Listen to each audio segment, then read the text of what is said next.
Hi guys, Steph here. Now we've got another lovely pen for you today. Now I thought I'd actually shown you one of these before, but I've just looked through my list and apparently I can't find one. But if there is one there, then I'm sorry for doing a repeat. But what we've got here is absolutely gorgeous Parker Victory fountain pen. Now I've just finished restoring this particular one and it's in absolutely gorgeous condition. As you can see, it comes in this lovely grey colour.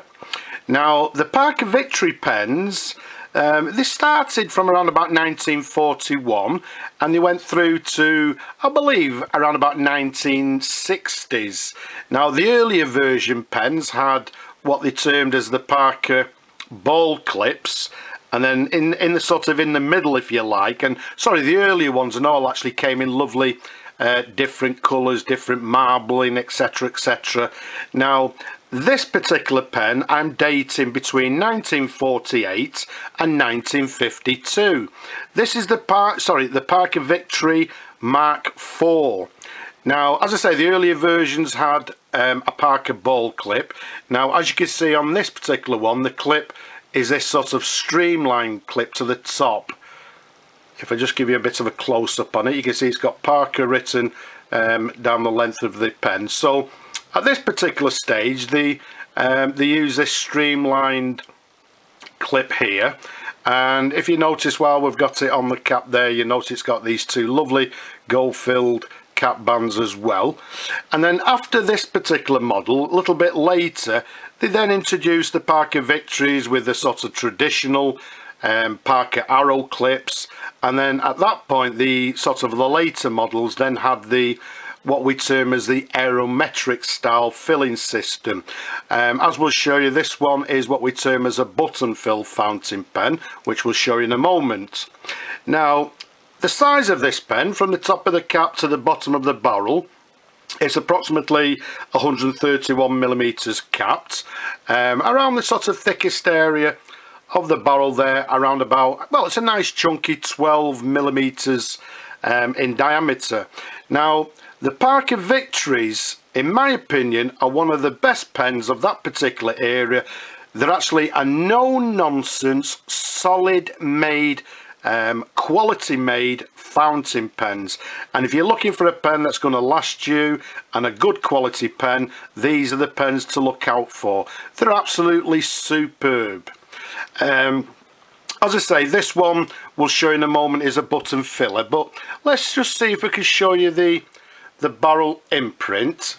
Because it's grey, it's a little bit difficult to show you, but I'm hoping that's coming up on the video. But what it actually reads, it reads Parker Victory, then underneath it's got registered TM, trademark, and then underneath that it has made in England.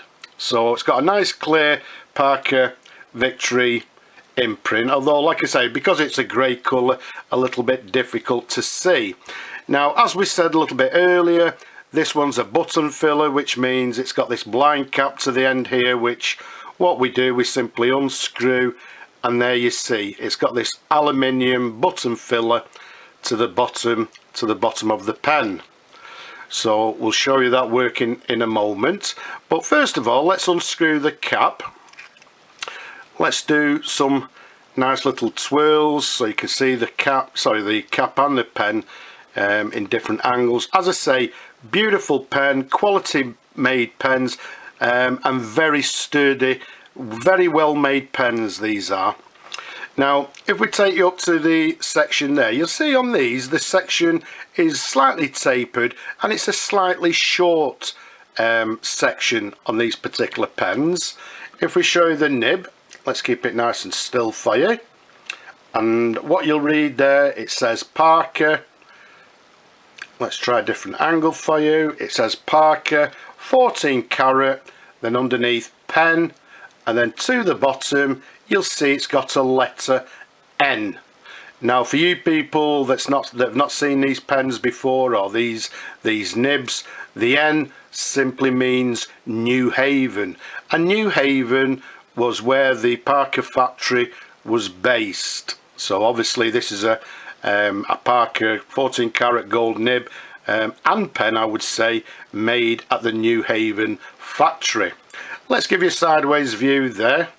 Let's turn it over, show you the feed to the back. We've got this sort of comb feed to the back there. As you can see, it's all been cleaned. Absolutely beautiful.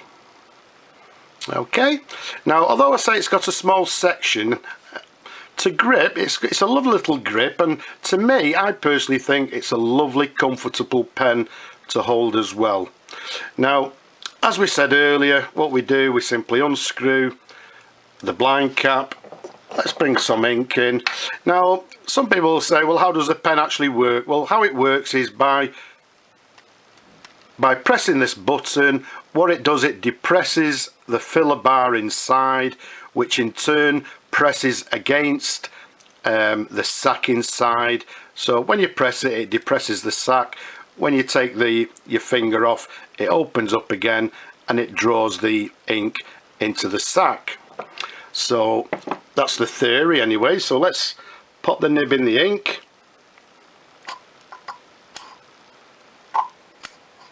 Okay, I'm hoping you could actually hear that lovely sort of gurgling noise going on. A little bit of ink on my fingers, so let's pop that to one side. Let's pop the blind cap on and let's bring on some paper. Again, as always, it's the first time it's actually been sort of tested, so we actually test it live, so let's keep our fingers crossed. So what we have is a Parker. As we said, this is the Parker Victory. Again, we're dating this pen, this particular model being the Mark IV, from 1948 through to 1952. So that was a period of these particular models. It's writing very nicely. There's no flexibility. These nibs tend to be a little bit on the stiff side, so you know, if you're looking for a flexible nib, these are not the pens for you. If we do the figure of 8, although saying that, says he, once we apply a little bit of pressure, there's just a tiny little bit of variation, but that's just simply because I'm actually pressing quite hard on the nib. But all in all, writing very nicely, and it's writing, I would say, with a fine line.